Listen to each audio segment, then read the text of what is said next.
जरा सोचिए, एक आम सा दिखने वाला गुलाब क्या हो अगर वो अपने अंदर करोड़ों साल का इतिहास, शाही लड़ाइयों की दास्तां और गणित के गहरे राज छुपाए हुए हो।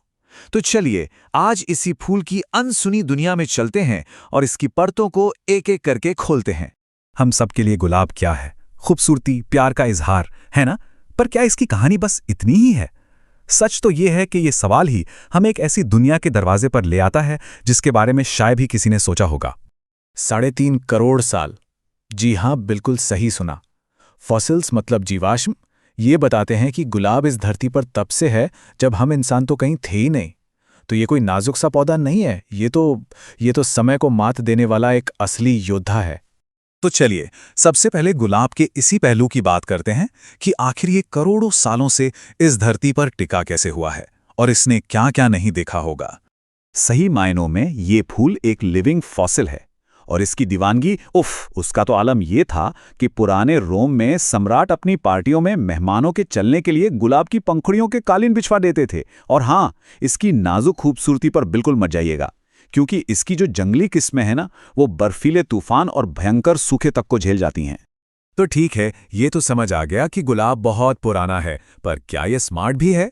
और बस यही सवाल हमें इसके इतिहास से निकालकर सीधे इसकी बनावट के पीछे छिपे साइंस की तरफ ले जाता है। तो अब बात करते हैं इसकी खूबसूरती के पीछे के विज्ञान की। और ये वो हिस्सा है ना जहां कुदरत का जादू और गणित का तालमेल देखकर सच में हैरानी होती है। जैसे इसकी खुशबू को ही ले लीजिए। ये कोई ऐसी ही रैंडम चीज नहीं है, ये एक बहुत सोची समझी स्ट्रैटेजी है। कुछ गुलाब सुबह सुबह अपनी महक तेज कर देते हैं मधुमक्खियों को बुलाने के लिए। वहीं दूसरी तरफ कुछ किस्में शाम को महकते हैं ताकि पतंगों को अपनी ओर खींच सकें। मतलब एकदम परफेक्ट टाइमिंग। अच्छा, अब जरा एक कमाल के गणितीय पैटर्न पर ध्यान देते हैं। इसे कहते हैं फिबोनाची सीक्वेंस। ये एक तरह की जादुई नंबर सीरीज है जो कुदरत में लगभग हर जगह दिखती है, समुद्री शंख से लेकर हमारी आकाश गंगा के घुमाव तक में। और पता है कमाल की बात क्या है? गुलाब की पंखुड़ियों का खिलना कोई इत्तेफाक नहीं है। उनका वो जो खूबसूरत घुमावदार पैटर्न होता है ना, वो बिल्कुल इस फिबोनाची कोड को फॉलो करता है। कह सकते हैं कि ये प्रकृति की कलाकारी में गणित का सबसे खूबसूरत नमूना है। तो हमने इतिहास देख लिया, विज्ञान भी समझ लिया, लेकिन क्या कोई ये सोच सकता है कि सिर्फ एक गुलाब की कीमत करोड़ों में हो सकती है? यहीं से ये कहानी इकोनॉमिक्स और लग्जरी की दुनिया में एंट्री लेती है। इस सेक्शन में देखते हैं कि कैसे एक फूल सिर्फ एक फूल न रहकर एक बेशकीमती खजाना बन जाता है। यह है जूलियट रोज। इसे बनाने में पूरे 15 साल लगे और खर्चा कितना? करीब $5 मिलियन, यानी आज के हिसाब से 40 करोड़ रुपए से भी ज्यादा। ये अपने आप में एक सबूत है कि एक गुलाब सिर्फ पौधा नहीं बल्कि एक लग्जरी इन्वेस्टमेंट भी हो सकता है। इसे बनाने वाले डेविड ऑस्टिन खुद कहते थे कि यह सिर्फ बागवानी नहीं थी, ये एक जुनून था।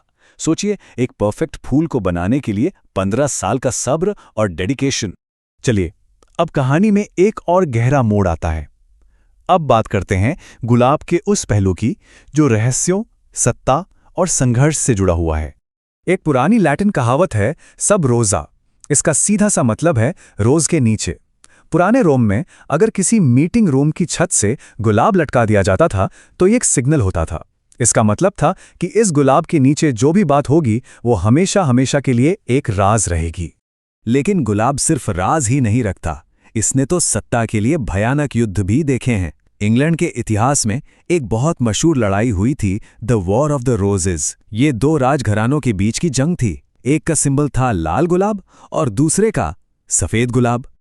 और अब आखिर में एक ऐसी सच्ची कहानी जो गुलाब के कभी हार ना मानने वाले जज्बे की मिसाल है। जर्मनी में एक गुलाब की झाड़ी है जो 1000 साल से भी ज्यादा पुरानी है। जब दूसरा विश्व युद्ध हुआ तो बमबारी में वो पूरी तरह तबाह हो गई। सबने मान लिया कि अब वो खत्म हो चुकी है, लेकिन मलबे के नीचे उसकी जड़ें जिंदा थीं और युद्ध खत्म होने के बाद वो उन्हीं जड़ों से फिर उगाई और आज भी हर साल खिलती है। तो अगली बार जब कोई गुलाब दिखे ना, तो सिर्फ उसकी खूबसूरती पर मत रुक जाइएगा। उसके पीछे छिपे करोड़ों साल के सफर को, उसके विज्ञान को, इतिहास को और उस कभी हार ना मानने वाले जज्बे को भी जरूर याद कीजिएगा। ये सोचने वाली बात है ना कि न जाने ऐसी कितनी ही असाधारण कहानियां हमारे चारों तरफ बिल्कुल आम सी दिखने वाली चीजों में छिपी हुई हैं।